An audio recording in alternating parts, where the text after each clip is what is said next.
dosa dan kebaikan ibarat seperti membuat kalung mutiara. Bagaimana mutiara pertama dirangkai, lalu yang kedua merangkai yang ketiga dan seterusnya. Demikian pula adanya. Satu perbuatan baik berdampak ke yang lainnya. Dan satu dosa pun berdampak ke yang lainnya. Penyebab dari dosa adalah kesombongan seseorang.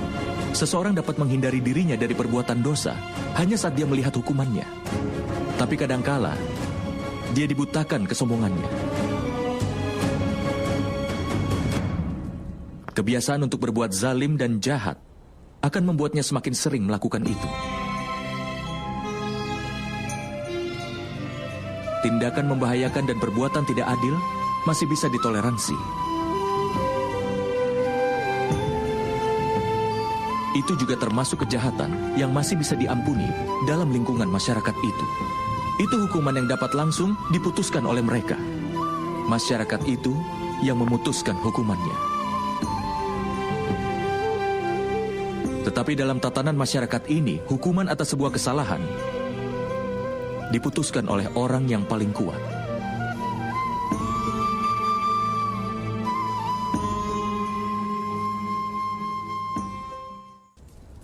Apakah kau tahu batasan dari pengorbanan bagi orang-orang yang mencoba untuk membangun kebenaran?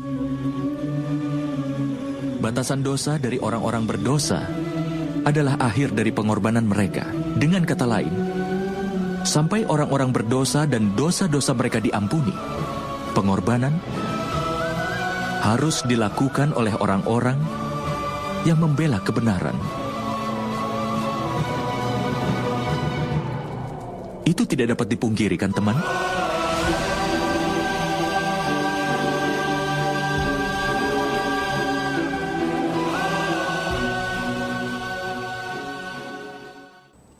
Makhluk yang lahir sebagai manusia biasa tidak akan bisa melakukan keajaiban. Orang yang lahir dari rahim seorang wanita, maka dia pasti terikat oleh aturan dari dunia fana. Kelahiran, usia, tua, penyakit, kematian tidak akan pernah bisa dia lepaskan.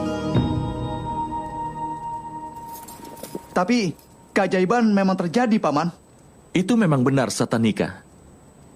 Tapi keajaiban yang satu ini dilakukan oleh dewa.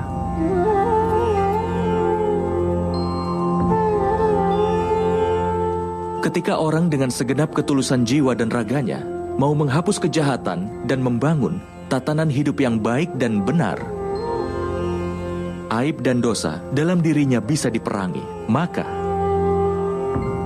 dewa pun akan melakukan keajaiban untuk melindungi moral dan menetapkan kesejatiannya.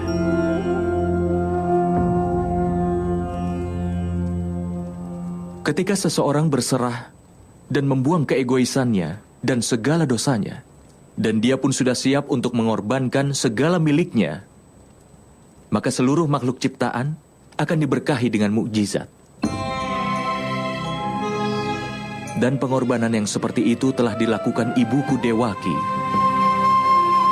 Dan keajaiban pun terjadi di penjara itu, Nak. Ini adalah keseimbangan penciptaan. Tapi dewa hanya melakukan mukjizat ketika ada manusia yang melawan hukum alam, namun kesejatian yang sebenarnya ada di dalam hati. Sehingga manusia jangan pernah menyerah untuk berjuang.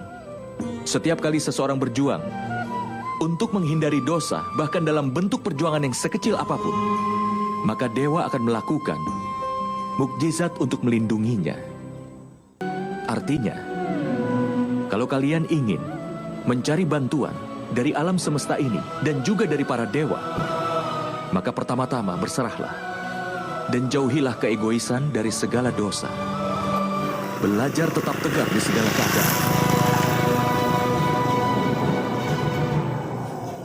Tapi ada satu kebenaran. Manusia seringkali lupa bahwa setiap partikel dari ciptaan merupakan bagian yang Maha Kuasa sendiri. Itulah sebabnya mereka selalu saja tetap terhubung. Seperti cara bunga menyebarkan aromanya di seluruh ruangan.